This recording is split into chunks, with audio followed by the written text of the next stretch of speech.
Welcome to week 2, session 1 of week 2, but session 4 of the 18 sessions of this Meditation, Mindfulness and More course. If we run over what we've already been focusing on, because whatever you've been doing each week, I want you to continue to do it. So it is a learning experience, but it is also about exploring how you can instigate all that you've learned into your everyday life. Whether that is that you write yourself a plan, or whether there's just this conscious awareness of how much control you really have over your mind and your body, and therefore you can make decisions each and every day. But practice is really vitally important, and especially this week we're doing breath work. Practicing is vitally important because it will change the way you breathe normally. You probably are not even aware most of the time of how you're breathing, because that's the point. You're not meant to. It's an unconscious action. But we can very quickly learn to do it wrongly. And same with last week when we were talking about the body. So last week we really focused on the link between the mind and the body, and how everything that goes on in the mind will create a physiological response within the body, and vice versa.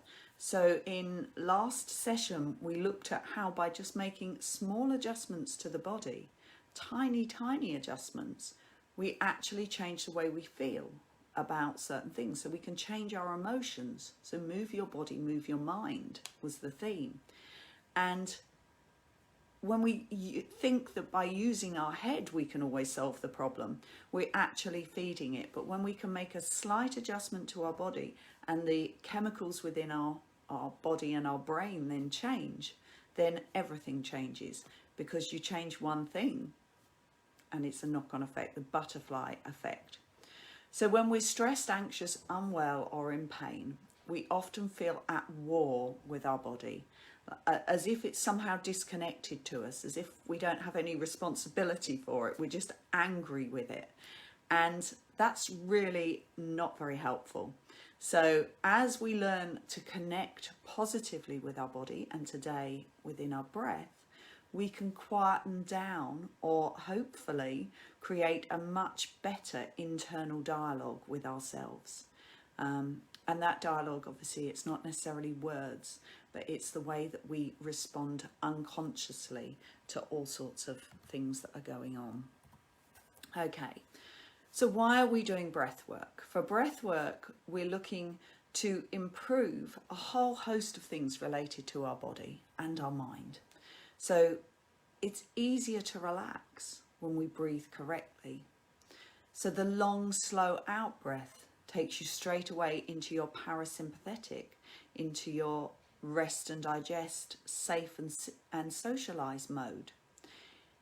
The long, slow out breath and nasal breathing lowers your blood pressure.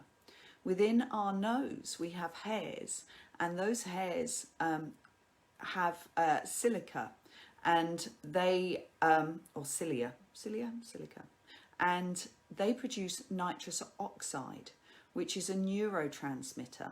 And so when we breathe through our nose, it's creating this whole chemical response within our body that is balancing our systems.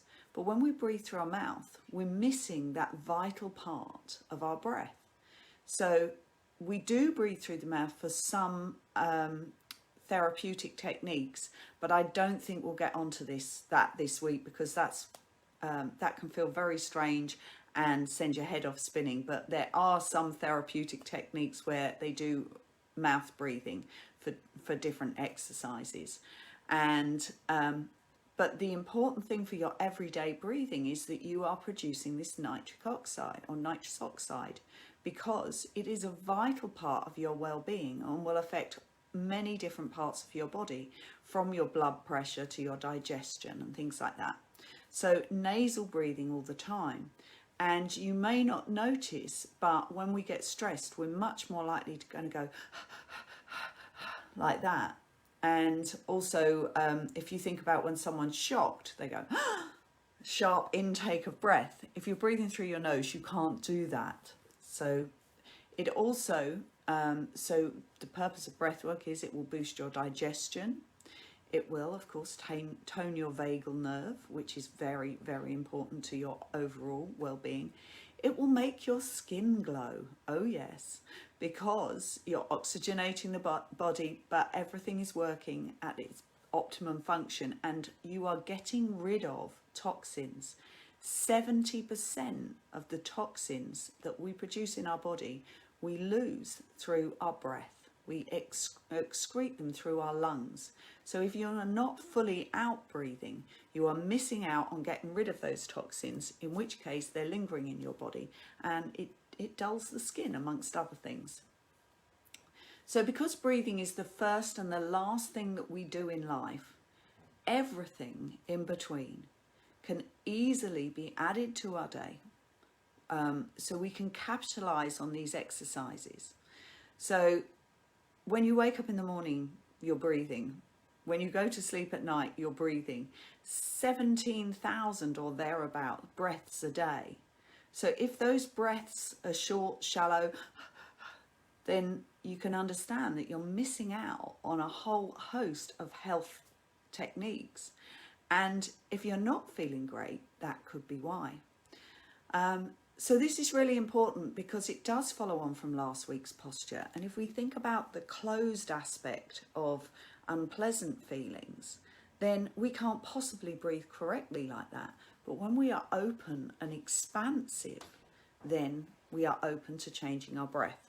So you can try and do these exercises like this, but I guarantee they won't feel comfortable. So remember as well that we are being open and expansive. So we're going to learn to engage all parts of our respiratory system, and that even goes all the way down into our pelvic diaphragm. Did you know you had a pelvic diaphragm? You'll feel it when I teach you how to do it. But when you breathe in down to your belly, and this was something I learned in Pilates, is your pelvic diaphragm, something that's holding everything in place. And in Pilates, we often suck it back up. But when you breathe in, you should be releasing it. So you actually feel some pressure down in your pelvis as you do it. And then as you breathe out, it's coming back up again.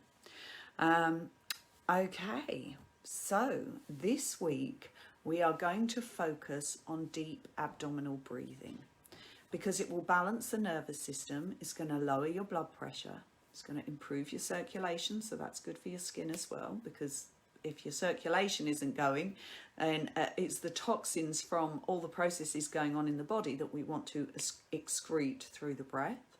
It's going to help relieve stress. It's going to improve your digestion and your posture. And basically, we are increasing this self-awareness and self-control. So we're taking back control of our bodies, taking back control of our minds, always with peace and without judgment.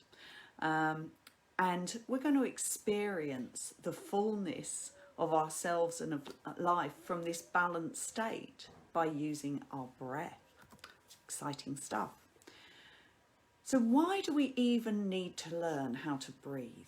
We need to learn how to breathe because the fast pace of modern life often has impacted on the way that we breathe. So as I said, we get tense, we close up, we sit there on our computers, we drive our cars, we use our phones. Too much of our life is spent in this position rather than in this position. And the decrease in physical activity, you probably would notice if you went and did some physical activity, you would get quite out of breath because we lead, on the whole, as the human race now, very sedate lives. Or not if you're a builder or a gardener or someone like that, but so many of us are now very static. And even down to modern machinery, if you think. So mowing the lawn, for instance, now we have an electric mower, we just happily walk along behind it, or for some people they even sit on it, whereas we used to have to do all this. Cleaning windows, we just have well, I don't bother to clean my windows, but some people have a brush with a hose on it rather than, all the scrubbing. So all of that sort of day-to-day activity has become less and less, and therefore we put so much less strain on our respiratory system. But strain is good because it expands our lung capacity. So for a lot of people, unless they go and do actual structured exercise, they are really barely moving in a day. So also the increase in stress and tension. And again, I'm going back to this. As we become stressed and tense, then our lungs don't move in the same way. We don't expand our ribs. We don't use our belly. And tight, restrictive clothing can also impact on what how you're using your abdominal muscles. And again, this loss of connection with ourselves. There's too much noise, too much going on out here that can really impact us ignoring what's going on in here until we've got a problem. And if we wait till we've got the problem, then we've got a much harder job on our hands. And also, I think we've begun to sort of expect that, oh, it's my age, or I'll feel like this. Yeah, it's normal to get headaches. It's normal to feel tired. But maybe by changing your breath, you will feel far more energized. Your mind will be quieter, and your body will thank you for it because it will be more oxygenated. You'll have more of those positive neurochemicals going around, and everything will be functioning much better. So imagine how great it would be to be able to do that just by using your breath. One other last thing as well is polluted atmosphere. I mean, we're lucky down here in Dorset where I live, and I know where Sally lives, and Sue, I don't know where you live. But if we live in the countryside or a place where the air is clean, that's fine. But when we live in a place where there is a lot of pollution, it can greatly impact even on the way that we breathe, because our body understands when we're breathing in toxins. So it almost doesn't do that full breath because it's protecting itself. And therefore that's partly why there's a higher prevalence of things like asthma, and even they found increased depression in polluted areas. And yet breathwork can really help with depression, and it is to do with those neurochemicals. So in IEMT, we're saying, how did we learn to be this way? And it's important that we recognize if there are still external sources that are impacting the way that we are breathing or the way that we are feeling. But the bottom line is that whatever situation you're in, you can still take back control of your body and your mind. And the breath is one very basic, very powerful way to do that. So if your mind is busy, your body is likely to be tense, and therefore your energy is likely to be low. And that will probably contribute to feeling somewhat out of control of your health, or emotional or physical, and of things that are happening around you in your life. So to get this increased health and happiness, then it might be that all you need to do is to learn to breathe at this point. So it will be really interesting how this will impact your health this week and how you feel. So if I was to ask you at this point how, let's say, energized you feel on a day-to-day basis, 0 to 10, when 10 is I feel completely fantastically energized, and 0 is no, I've flatlined here. And then each and every day you do these exercises. So if you rate it now, let's just ask you to, you can put it in the comments, you can do it now, you can do it after the session. And at the end of this week, let's just see if you feel more energized, because I'm going to be doing these every day for myself too. I'm excited to really, this is great for me because I get to, it reminds me often to do these things for myself, which is particularly why I like running these live groups. Okay, so the first exercise we have got, I think we've got 4 exercises. I've got them written in front of me, but I'm scrolling down. You may have noticed. Okay, the first exercise is to ensure that we are engaging the diaphragm.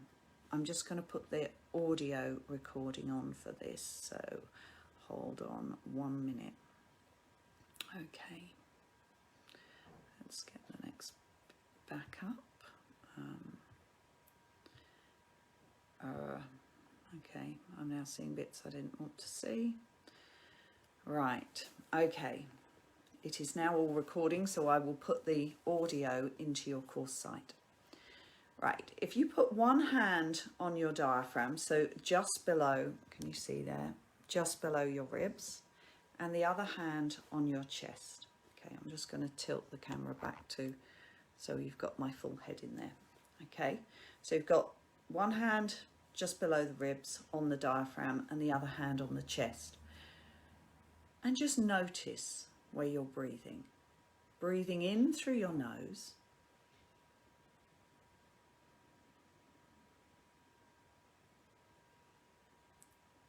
And observe. What do you notice? As a noun, notice is usually defined as an announcement containing information. Did you hear that? Alexa just chipped in. Turn off, Alexa. As a verb, notice can mean discover. Alexa, turn off. Don't know why she chipped in. I didn't even say my name. She's been listening all along. Right. So you're breathing in through your nose and out through your nose. And you're gently observing the expansion and the relaxation of your ribs and your belly. Just notice what's happening with you at this one time. And then begin to take your breath further down to your belly. So you feel that lower hand being pushed away from your body. And for the purpose of this exercise and this exercise only, there should be very little movement in your chest.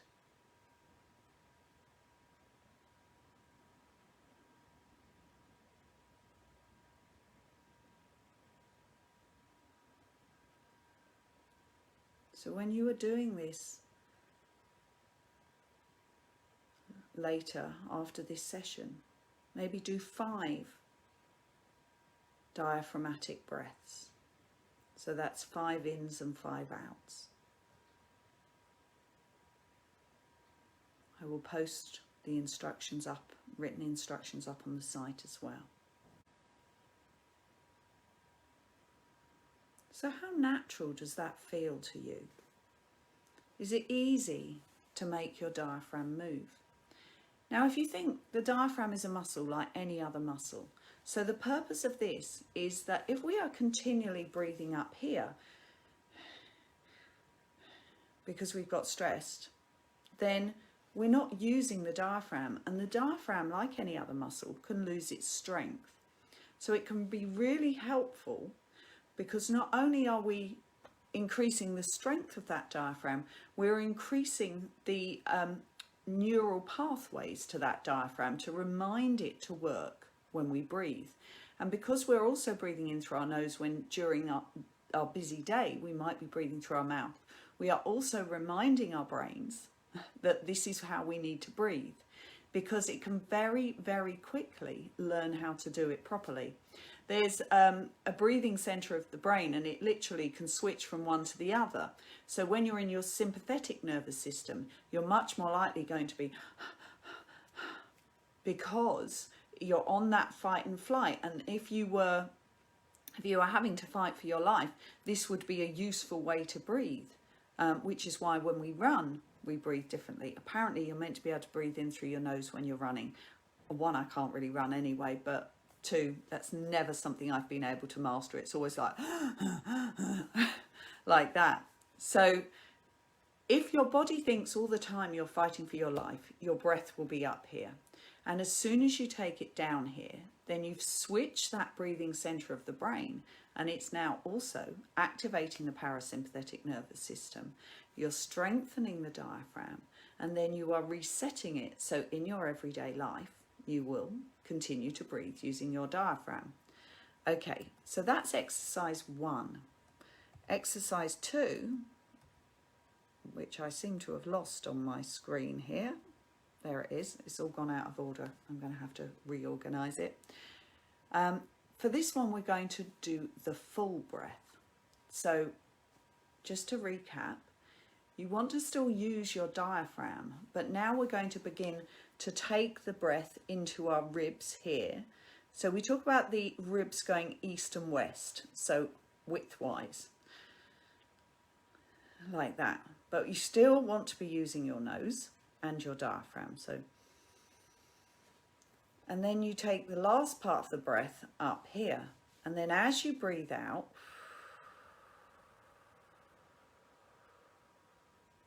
comes back down, or breathe out through your nose, either way. The out breath, it doesn't matter so much how you breathe out. And when we do the long, slow out breath, I usually recommend breathing out through your mouth because it gives you a sense of control.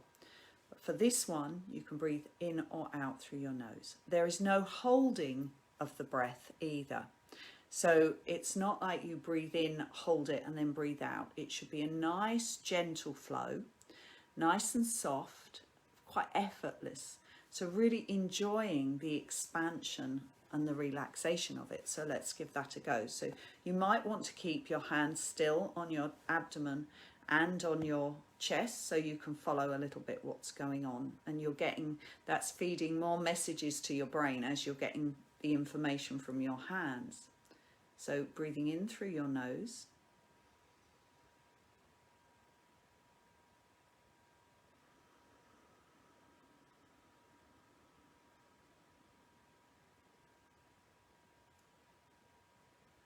Now repeat that about 5 times.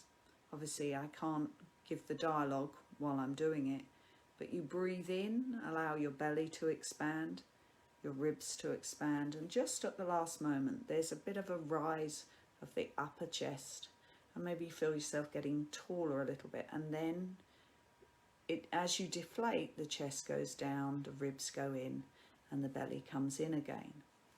So breathing in and out.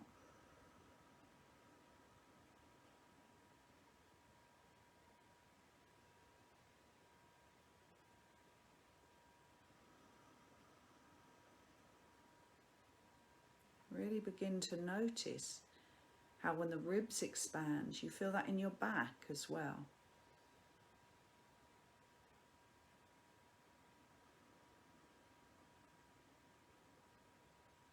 It's almost like you're filling from your abdomen up.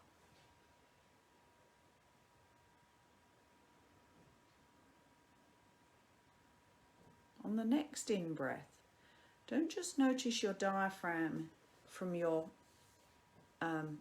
respiratory system, but notice your pelvic diaphragm and see if you can notice or allow that to drop down too and expand.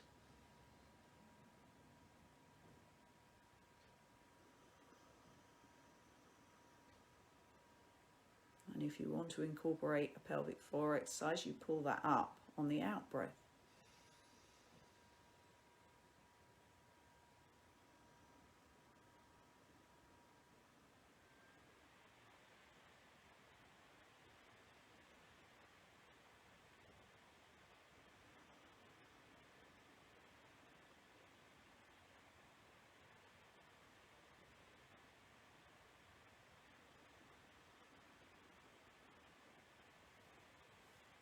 So just relax your hands back down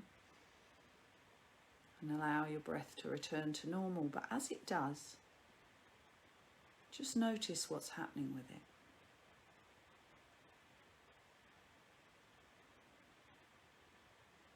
Does it feel more comfortable now? Is it very easy now to breathe just down into your abdomen? On our normal everyday breathing, we're not doing a long, slow out breath of But if once an hour you were to maybe 5 full breaths, especially if you have a lot of tension in your shoulders, that can often be because the breath is tight and too much up here. So you're actually using these muscles rather than your abdominal muscles or your diaphragm to breathe with, but you're using your shoulder muscles.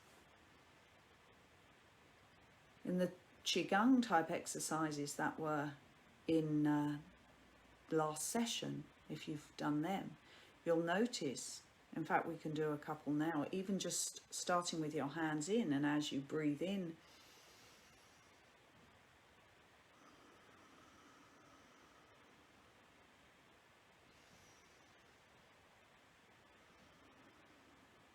or as you rise your hands up,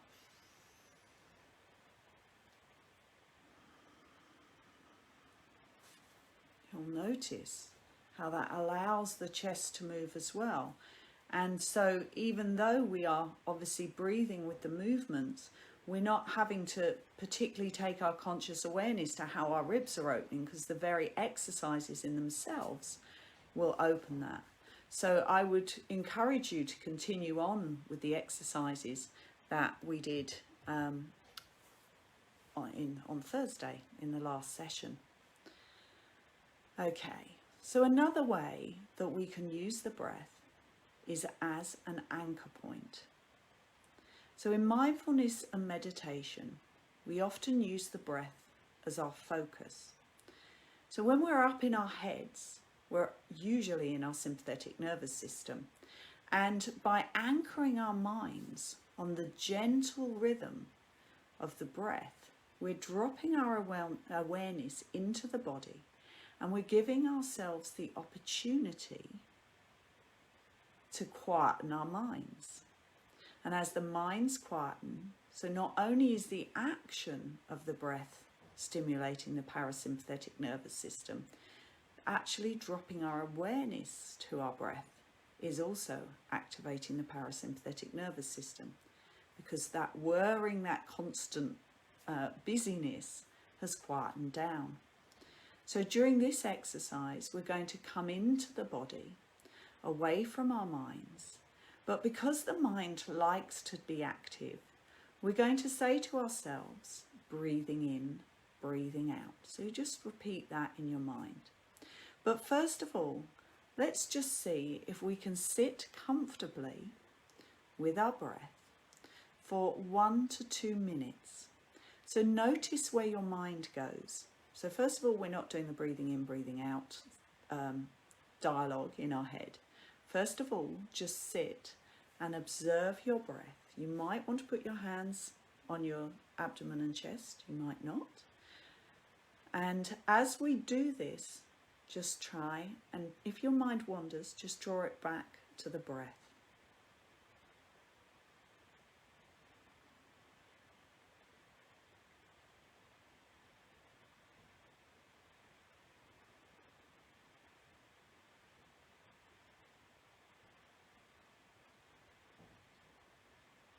You may want to close your eyes for this, but you don't have to.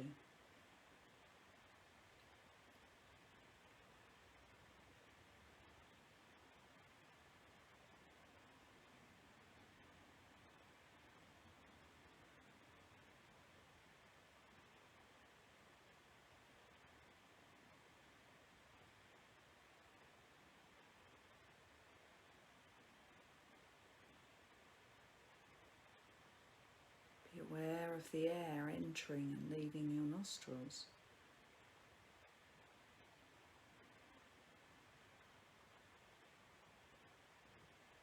Being aware of the movement in your belly.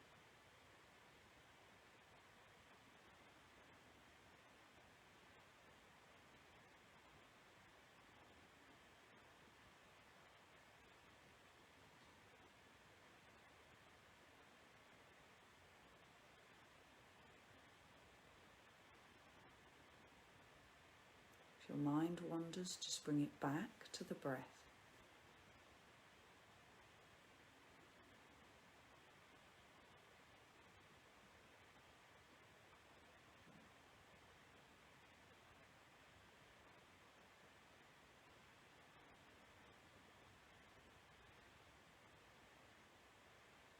then begin to say in your mind's eye, breathing in,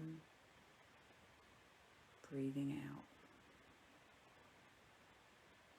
And keep that mantra going in your head with each breath. And again, if you find you're wandering, just draw it back to the breathing in, breathing out mantra.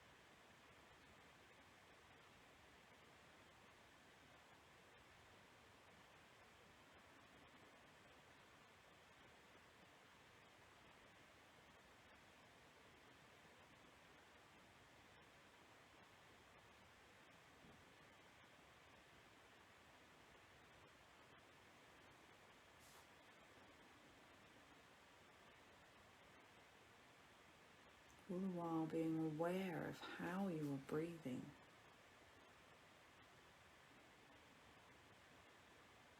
If it feels uncomfortable in any way, know that the more that you practice, the easier it will get. And that can sometimes be a measure of actually how you have been breathing. Even though, as I say, as we go about our daily life, we're not meant to be aware of our breath. Did you find that easier as you allow your hands to rest down and you just take your awareness away from your breath at the moment?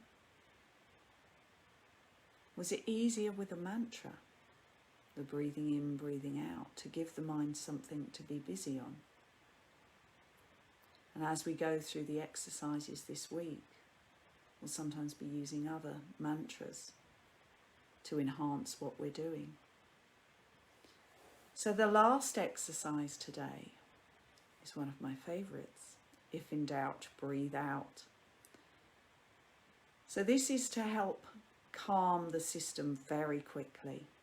Your breath is the quickest way to create a sense of calm, to return the body back into the parasympathetic nervous system.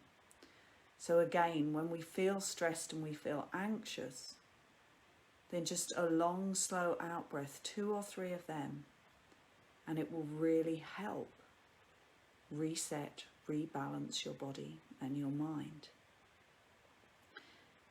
Now, this comes from 7-11 breathing, and you don't have to count it. And I find it easier to try not to actually specially count the in-breath, because I think as long as you do a very full, long, slow out breath, squeezing out the last of the air in your chest, you can't help, and in your abdomen, all of it out, all that staleness, all those toxins that are leaving. So if you're leaving some breath inside there, they talk about leaving the stale breath there. So you want to squeeze it all out, and therefore naturally when you breathe in through your nose, it will return to your abdomen and you will do it in a full breath. So I don't think you need to count the in-breath, and I think for the out-breath it's just good to try and make it as long and as slow as possible. So I personally like to blow it out, because I often tell people, especially children, when I teach children, to imagine that there's a candle and the flame is there, but you want to blow on the candle to flicker it, but you don't want to blow out the flame. So if you go, it'll go out. So shall we give this a go? So breathing in all the way down to your abdomen, so a nice full breath. And then breathe out long and slow.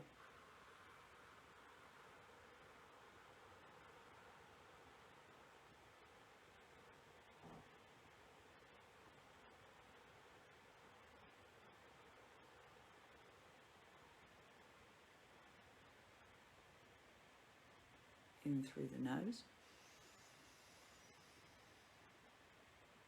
and out again.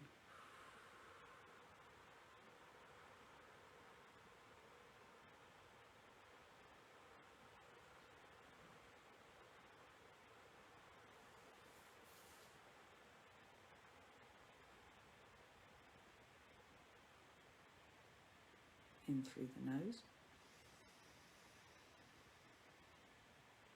Really allowing that full expansive breath, and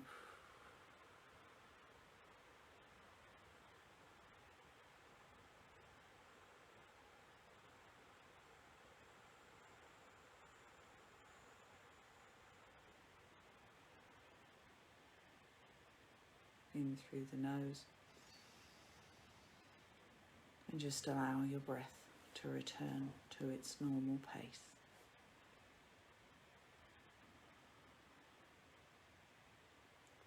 Now, sometimes when we've not been breathing correctly and we start to use these exercises, it can make us feel a bit lightheaded. And again, that's usually a measure of the fact that we're not used to breathing in this way, in this beneficial, in this correct way. So I will set up the recording for you,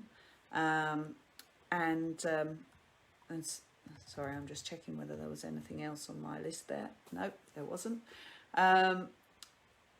So I will send through the MP3 to, in fact, I'm going to record it separately, partly because Alexa piped up in the middle of all of that. And so you've got those 4, she's going to say something else again, I just heard her go whoop.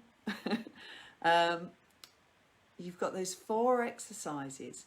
Now, that long, slow out breath, or just the diaphragmatic breath, following the breath, I often find that I do if I wake up in the night, and usually I go pretty quickly back to sleep.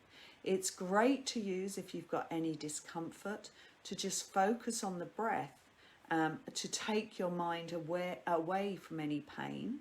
Again, think about how can I make sure that throughout the day I am putting in just a quick breathing exercise.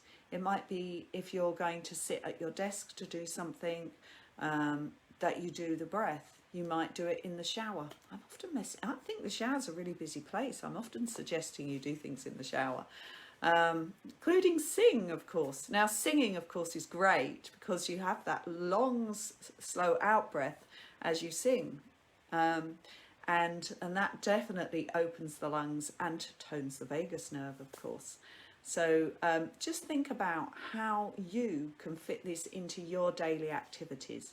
Tagging a breath exercise onto something else. So we call it piggybacking. So it could be every time you make a cup of tea, or as I say, when you go to bed, when you wake up, if you just do it at those points, then that's twice more than you probably were doing it. So have a lovely couple of days. I will be back at 6:30 on Monday night. In the meantime, breathwork exercises really have got to be done every day. It's one of the most vital things that you can do for yourself. And use it as well if you need it, that long, slow out breath. Any questions, let me know. Otherwise, I will see you on Monday for a breathing meditation. Okay, thanks for joining me today.